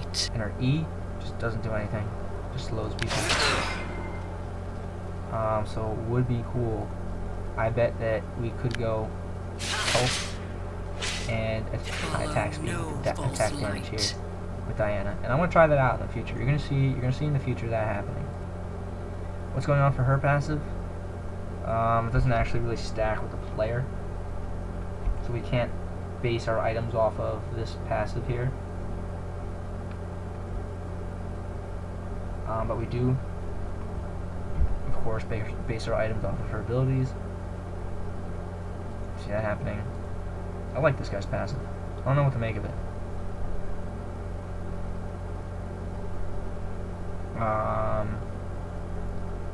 So basically, if we get attack speed, it'll stack with our passive. And of course, if we get kills, it'll stack with our passive. So we have to say, what's going to get us the kill?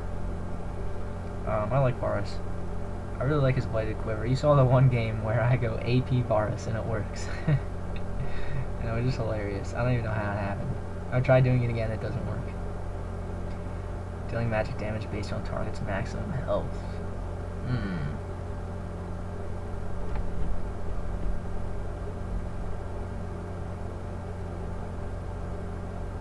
So, those are my 6 guys.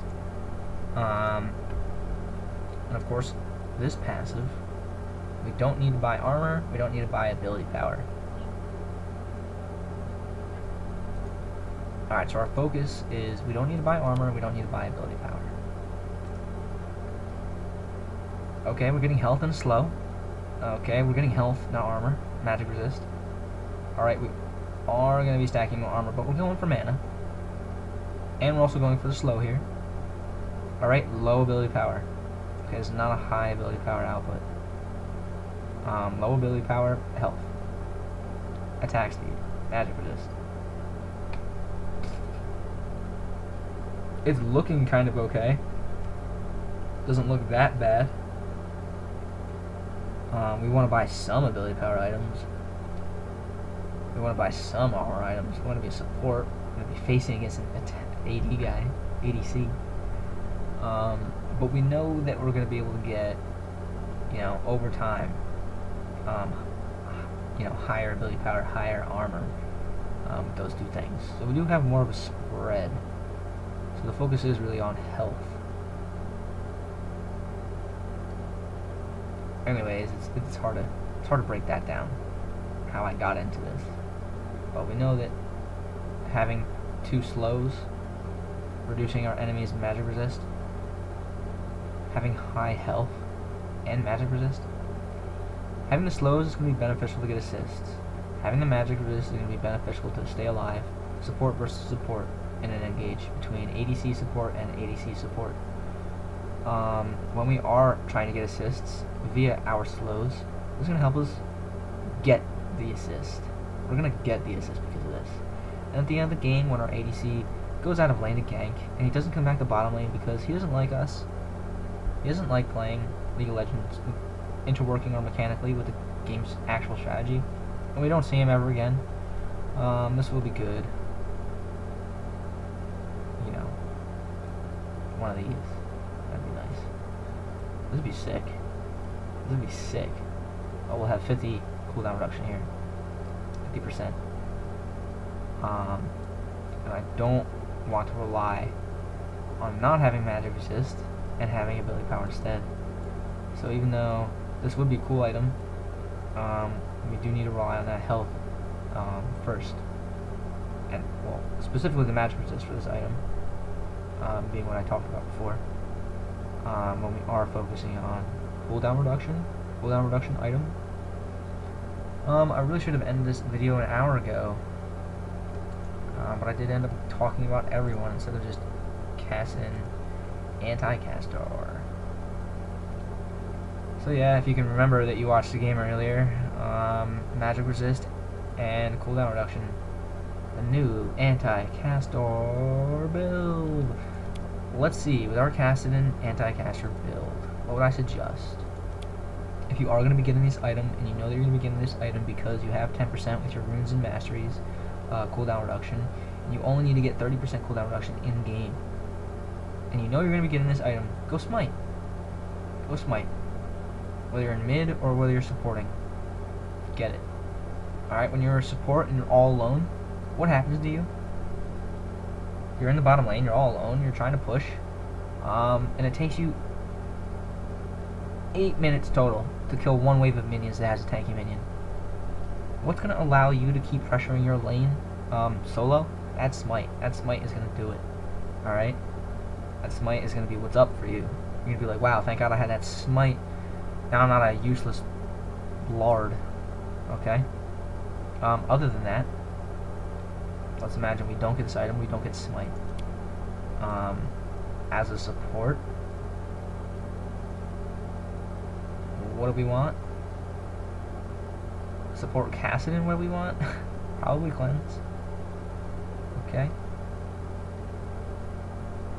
Ignite exhaust maybe.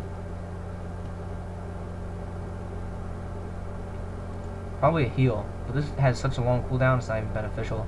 It restores 90 health at level 1 and 345 health at 18. 345 health restoration is not the biggest.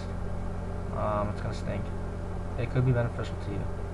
It won't really be, because 5 health, what's 5 times 18? Close to what? 5 times 20. It's gonna be 180 health-ish. No, it's not. What's 5 times 20? I don't know. 200? Yeah, close to 180 health. Passively increases health by 5 per level. We're not building tanky, we're building magic resisty. Let's go along with magic resist and cooldown. What's going to help us here, magic resist wise and cooldown wise? Barrier.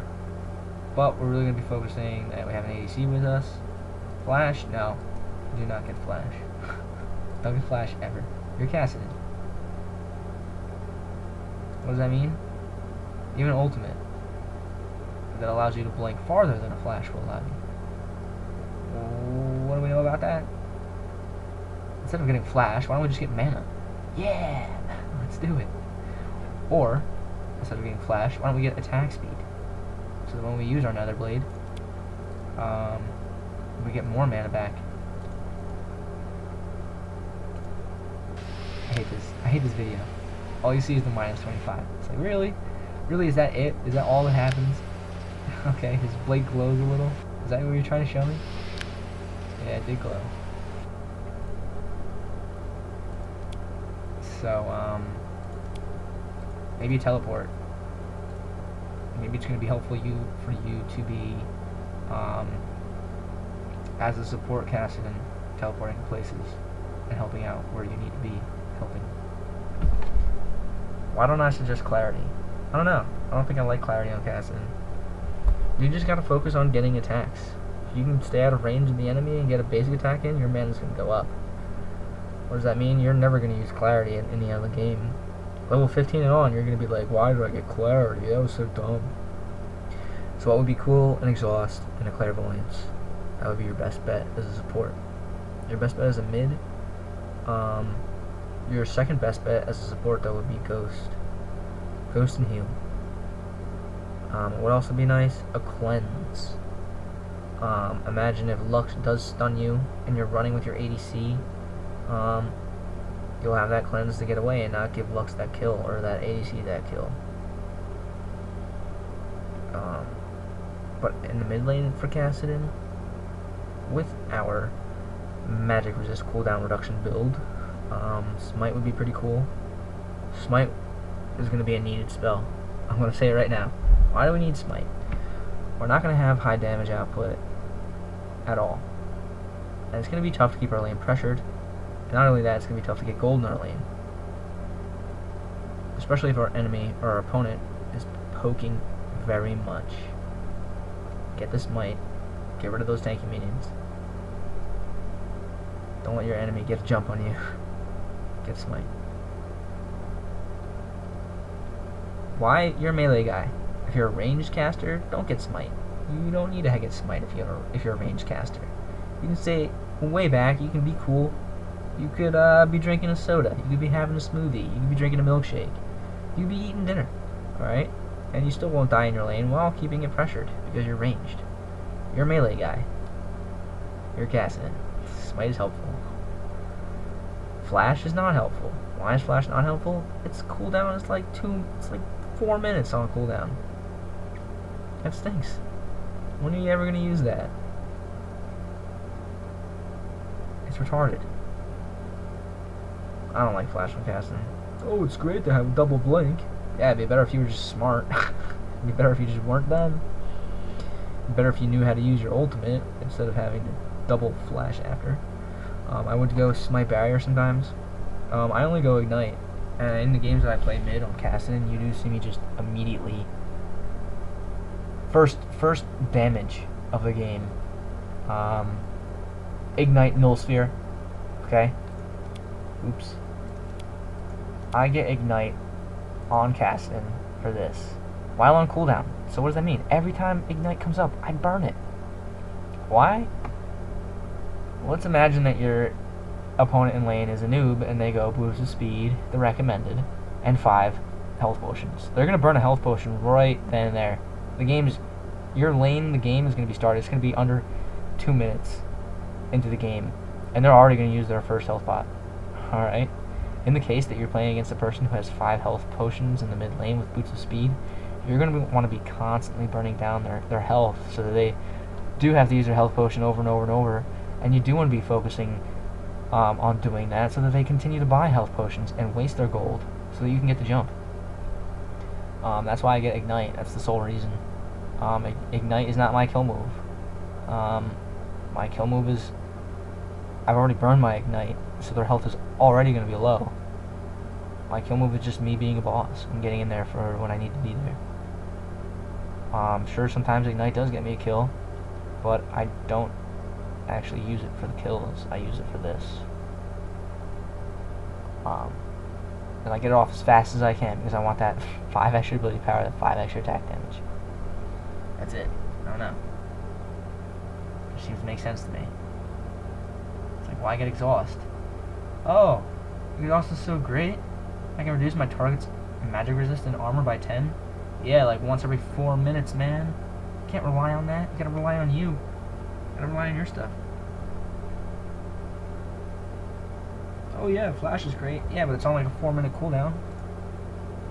You're gonna get away with it 3 times throughout the game. Or, you're gonna pressure your lane every other wave by getting rid of that tanky minion first with your Smite. And you don't have Flash. It's up to you to decide, really. I can lead a horse to water, I can't make a horse drink it. That's all I can say. Barrier Ignite mid lane, kind of cool, kind of retarded.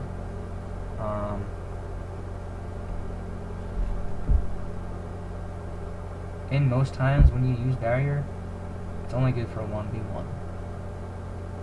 You'll just get away. What else is going to happen? You're going to go back to base and heal.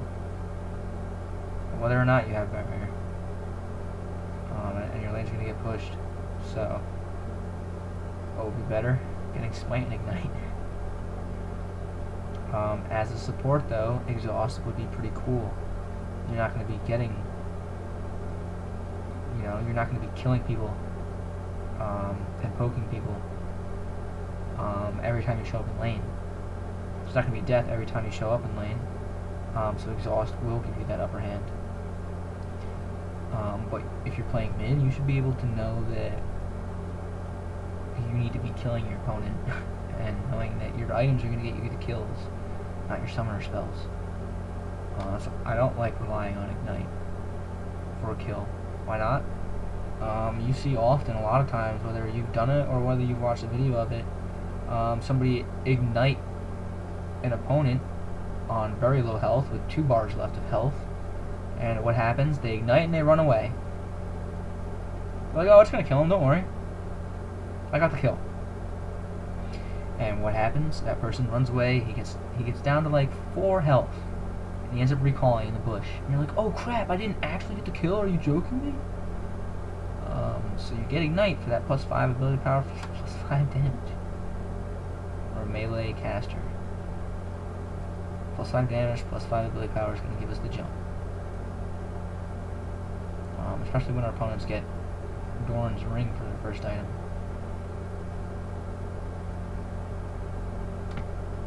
What else do we know? If we're playing against an enemy who has Ignite as well, don't stay in lane when your total health is under 2 bars. If you're under 3 bars, get out of the lane, so that enemy knows 1 cast, 1 Ignite, I got the kill.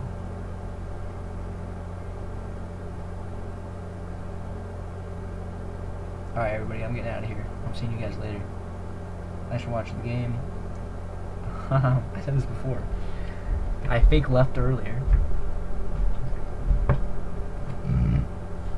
I would even suggest Smite and Clairvoyance in mid. Not to be a troll, just to be honest. Why? Well, you're going to keep your lane pressured often and always with Smite. What else do you know? While your lane is pressured, Clairvoyance is going to be pretty helpful. You're going to be giving your team the jump if you Clairvoyance, in their lane, or in a suspected gank ambush situation for your team. It'd even be nice for you as a mid laner to see, oh, is the enemy red buff up? Oh, is the enemy blue buff up? Oh, is the dragon up? The center, the point guard, the center in all sports is the guy that everyone else in the arena who's currently playing is going to be relying on to look for, to guide them. So Clairvoyance for mid laner, you would be the pro team captain. That's my suggestion. Sure, you gotta be really good. You gotta know your item build is gonna be kicking butt. To not have a barrier, to not have a teleport, not have a heal, not have a ghost, to not have a full revive. Alright? But I've done it before, and when I did do it, it was insanely well. It was one of those summoner spells where you're just like, wow, that was cool. Wow. I see how that works now, hey? Cool. So, if you don't know what to go, get a Clairvoyance. Just having that map awareness is going to give you the extra jump. If you have Clairvoyance, what does that mean? You could check the map before you're going to get ganked. You won't even need that flash. You already know because you have clairvoyance. You already be back at base, you'll get your item, you'll come back to the lane. In the situation that you had flash instead, you might get out of the way a little bit. Your lane might be pushed pretty hard once you leave. You might get out of that initial gank, but your turret might go down. You know, so these are all the things that I'm thinking about, and I suggest that you think about. I have a very stubborn style of play. Stubborn or not, we have some high amount of honors here. This is more honors than I've won games.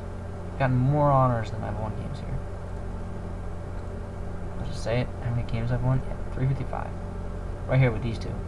I have more. I don't know how I got this many friendlies. I wish I had more health. I would rather be, I like having... Alright everybody, I'll talk to you later. Thank you for watching. I hope you have a great week. I hope you have a great day. I hope your morning rocked, and I hope that your morning does rock if you're just waking up. Hope you have a great nightlife tonight too as well. Good luck, have fun, don't die, and kick ass. Alright everyone, friend me. I'll see you later. Bye.